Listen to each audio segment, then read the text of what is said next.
ஆறாம் வகுப்பு மாணவ செல்வங்கள் அனைவருக்கும் இனிய காலை வணக்கம். இன்று நாம் பார்க்கும் படம் தமிழ் இயல் 4 கவிதை பேழை என்ற தலைப்பில் அமைந்தது மூதுரை.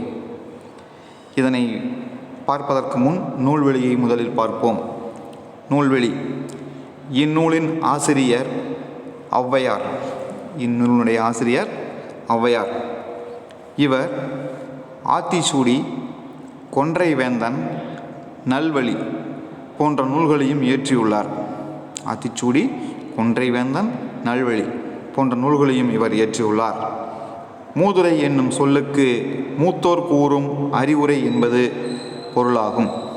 மூதுரை என்னும் சொல்லுக்கு மூத்தோர் கூறும் அறிவுரை என்பது பொருளாகும். மூத்தோர் என்பது பெரியோர்கள், அவர்கள் கூறுகின்ற அறிவுரை அவற்றை குறிக்கும். சிறந்த அறிவுரைகளை கூறுவதால் இந்நூல் மூதுரை என பெயர் பெற்றது. மிகச்சிறந்த வாழ்க்கைக்கு தேவையான நல்ல கருத்துக்களை கூறுகின்றதால் இது மூதுரை என்று பெயர் பெற்றது. இந்நூலில் 31 பாடல்கள் உள்ளன. இந்நூலில் 31 பாடல்கள் உள்ளன. மாணவர்களே, அடுத்து நுழையும் முன் என்ற தலைப்பில் அமைந்த கட்டத்தில் உள்ள பத்தியை பார்ப்போம். கல்விக்கு எல்லை இல்லை. கல்வி என்பது அளந்து பார்க்க முடியாத எல்லை இல்லாத ஒன்று. கல்விக்கு எல்லை இல்லை. மனிதன் பிறந்தது முதல் இறுதி வரை கற்றுக்கொண்டே இருக்கிறான். கல்வி மனிதனை உயர்த்துகிறது. ஒவ்வொரு தொழிலாக இருந்தாலும், ஒவ்வொரு படிப்பாக இருந்தாலும், ஒவ்வொன்றையும் மனிதன் கற்றுக்கொண்டே இருக்கிறான். கல்வி மனிதனை உயர்த்துகிறது. கல்வியும் செல்வமாக கருதத்தக்கது. கல்வி செல்வங்களுக்கெல்லாம் உயர்ந்த செல்வமாக கருதப்படுகிறது. அது பிறருக்கு தந்தாலும் குறையாமல் வளரும். கற்ற ஒருவர் தாம் கற்ற கல்வியை பிறருக்கு கற்றுக் கொடுக்கும் பொழுது கற்றவருக்கு மேலும் அறிவு பெறுகிறது. கல்லாதவரும் கல்வி அறிவு பெறுகிறார். கல்வியை பிறரால் கைப்பற்றவோ அழிக்கவோ முடியாது. கல்வி செல்வமானது பிறரால் அழிக்கவோ கைப்பற்றவோ முடியாத ஒன்றாகும். அழியா செல்வமாகிய கல்வியை கற்றவன் எங்கும் எப்போதும் சிறப்பு பெறுவான். அழியா செல்வம் எதுவென்றால் அது கல்வி மட்டுமே. அவற்றை பெற்றவன் எப்போதும் சிறப்பு பெறுவான். எனவே நாமும் கற்போம், வளம் பெறுவோம். மாணவர்களே, பாடலை பார்ப்போம்.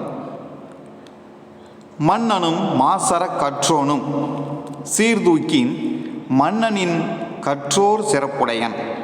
மன்னர்க்கு தன் தேசம் அல்லால் சிறப்பில்லை, கற்றோருக்கு சென்ற இடமெல்லாம் சிறப்பு. ஔவையார்.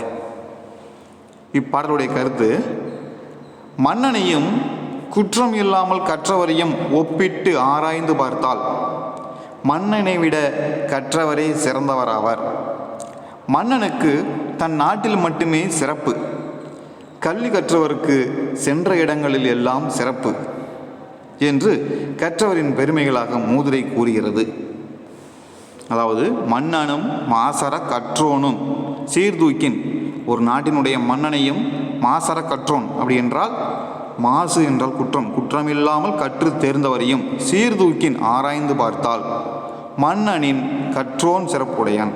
மன்னனை விட கற்றோரே சிறப்புடையவர். மன்னர்க்கு தன் தேசம் அல்லால், ஒரு நாட்டினுடைய மன்னனுக்கு தன்னுடைய நாட்டினுடைய அந்த இடத்திற்கு மட்டுமே அந்த மன்னனுக்கு மதிப்பு. ஆனால் கற்றோருக்கு அவர் செல்லுகின்ற இடமெல்லாம் அவருக்கு மதிப்பு, அவருக்கு சிறப்பு. இதைத்தான் இந்த பாடல் மூலமாக நாம் தெரிந்து கொள்கிறோம். மன்னனையும் குற்றமில்லாமல் கற்றவரையும் ஒப்பிட்டு ஆராய்ந்து பார்த்தால் மன்னனை விட கற்றவரே சிறந்தவர். மன்னனுக்கு தன் நாட்டில் மட்டுமே சிறப்பு, கல்வி கற்றவருக்கு சென்ற இடங்களிலெல்லாம் சிறப்பு என்று கற்றவரின் பெருமைகளாக மூதுரை கூறுகிறது. பாடலை மீண்டும் ஒருமுறை கூறுகிறேன், கேளுங்கள் மாணவர்களே. மன்னனும் மாசற கற்றோனும் சீர்தூக்கின் மன்னனின் கற்றோன் சிறப்புடையன். மன்னர்க்கு தன் தேசம் அல்லால் சிறப்பில்லை, கற்றோருக்கு சென்ற இடமெல்லாம் சிறப்பு. ஔவையார். இப்பாடலுக்காக கொடுக்கப்பட்டுள்ள சொல்லும் பொருளும் மாசற என்றால் குற்றம் இல்லாமல், பிழை இல்லாமல் என்றும் சொல்லலாம். சீர்தூக்கின் என்றால் ஒப்பிட்டு ஆராய்ந்தால். அடுத்து தேசம் என்றால் நாடு என்பது பொருளாகும். அடுத்து மாணவர்களே, பக்கம் எண் 79 உள்ள புத்தக பயிற்சிகளை பாருங்கள். மதிப்பீடு என்ற தலைப்பில் அமைந்தது. சரியான விடையை தேர்ந்தெடுத்து எழுதுக. மாணவர்கள் நூல்களை டேஸ் கற்க வேண்டும், மாசற கற்க வேண்டும். மாசற என்பது இங்கு பதிலாகும். அடுத்து, இடமெல்லாம் என்னும் சொல்லை பிரித்து எழுத கிடைப்பது இடம் கூட்டல் எல்லாம். அடுத்து, மாசற என்னும் சொல்லை பிரித்து எழுத கிடைப்பது மாசு கூட்டல் அற. அடுத்து, குற்றம் கூட்டல் இல்லாதவர் என்பதை சேர்த்து எழுத கிடைக்கும் சொல் குற்றம் இல்லாதவர். அடுத்து, சிறப்பு கூட்டல் உடையார் என்பதை சேர்த்து எழுத கிடைக்கும் சொல் சிறப்புடையார். மாணவர்களே, இப்பொழுது நான் கூறிய புத்தக பயிற்சிகள் அனைத்தையும் நீங்கள் பாடகேட்டில் எழுதவும். அது மட்டுமல்லாமல் குருவினா ஒன்று இங்கே கொடுக்கப்பட்டுள்ளது. அந்த குருவினா என்னவென்றால், கற்றவரின் பெருமைகளாக மூதுரை கூறுவன யாவை? இந்த ஒரு வினாவையும் நீங்கள் எழுதி அதற்கான விடை பாடலின் பொருள் என்று கொடுக்கப்பட்டுள்ளது அல்லவா? மன்னனையும் குற்றம் இல்லாமல் கற்றவரையும் ஒப்பிட்டு ஆராய்ந்து பார்த்தால் மன்னனை விட கற்றவரே சிறந்தவர்.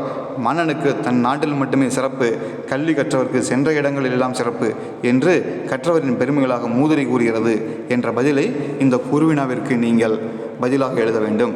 பாடயேட்டில் நீங்கள் எழுத வேண்டும். பாடயேட்டில் நீங்கள் இந்த சொல்லும் பொருளும் இவற்றையும் நீங்கள் எழுத வேண்டும். அடுத்து, இந்த சரியான விடையை தேர்ந்தெடுத்து எழுதுக.